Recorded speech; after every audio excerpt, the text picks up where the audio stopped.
AC and DC इनके बारे में हम एकेडमिक्स में बहुत ज़्यादा पढ़ते हैं लेकिन विजुलाइज नहीं कर पाते। लेकिन आज हम AC और DC दोनों को विजुलाइज करेंगे। So hi there, this is grandson Sitaram and let's start.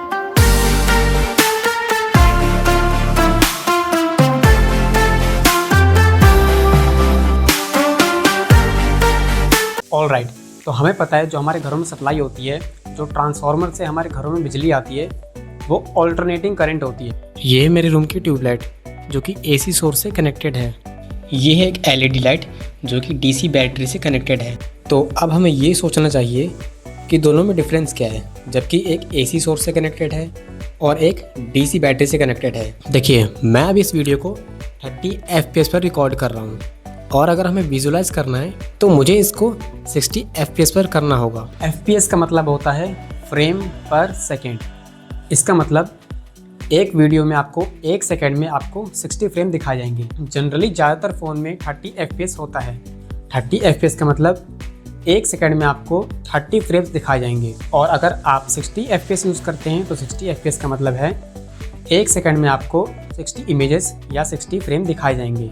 तो ये होता है सिंपल सा FPS का मतलब। देखिए, ये है अभी 30 FPS पर, और जैसे ही मैं अपने कैमरे की सेटिंग को 60 FPS पर करता हूँ तो जैसे ही मैंने इसको 60 FPS पर किया, ये LED मुझे ब्लिंक होती हुई दिखाई दे रही है। ये मेरी लाइट ब्लिंक होती हुई दिखाई दे रही है। अगर हम अपनी नॉर्मली आंखों से देखें या फिर 30 FPS पर देखें तो ये LED ब्लिंक नहीं होती, ये लाइट ब्लिंक नहीं होती।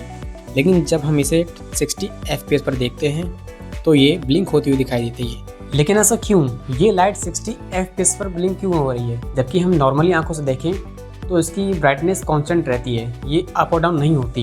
लेकिन हम 60 FPS पर देख रहे हैं तो ये ब्लिंक होती हुई दिखाई दे रही है, इसकी ब्राइटनेस अप एंड डाउन हो रही है। ऐसा क्यों? रीज़न बताता हूँ, उससे पहले एक बार DC लाइट को भी देख लीजिए। देखिए, अगर हम इस DC लाइट को 30 FPS पर देखें, 60 FPS पर देखें या फिर नॉर्मल आंखों से देखें, ये ब्लिंक नहीं होगी, इसकी ब्राइटनेस अप एंड डाउन नहीं होगी।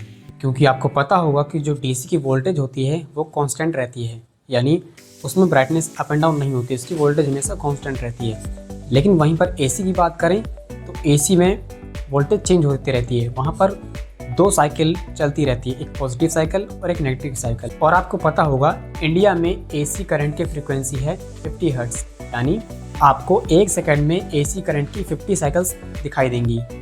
अगर आप एक LED को ब्लिंक होते हुए देख रहे हैं, किसी AC लाइट को ब्लिंक होते हुए देख रहे हैं, अगर उसकी फ्रीक्वेंसी 50 हर्ट्ज है, यानी वो 100 टाइम्स अप एंड डाउन होती रहेगी। क्यों?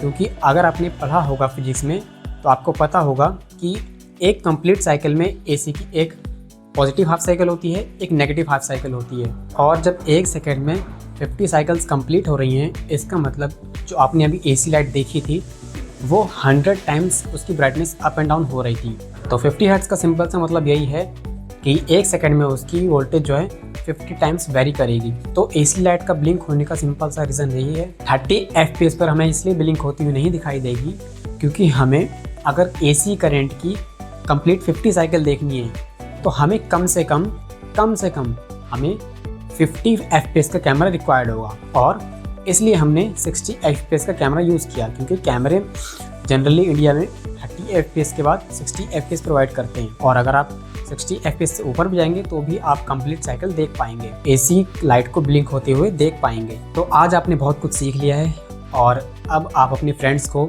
अपने कैमरे की मदद से AC एंड DC को विजुलाइज करवा सकते हैं और उन्हें समझा सकते हैं। और हाँ, आपके लिए एक सवाल, आप मुझे कमेंट में ये बताना कि अमेरिका में AC करंट की फ्रीक्वेंसी कितनी है और अमेरिका में एक ट्यूबलाइट की ब्राइटनेस कितनी बार अप एंड डाउन होगी, आप मुझे कमेंट में बताइए। तो आई होप आज का कंसेप्ट आपको समझ में आया होगा, वीडियो अच्छी लगी होगी। अगर आपको सब कुछ समझ में आया और कुछ सीखने को मिला है तो लाइक कीजिए एंड शेयर कीजिए। तो फिर मिलेंगे कुछ और सीखने के लिए, तब तक के लिए गुड बाय।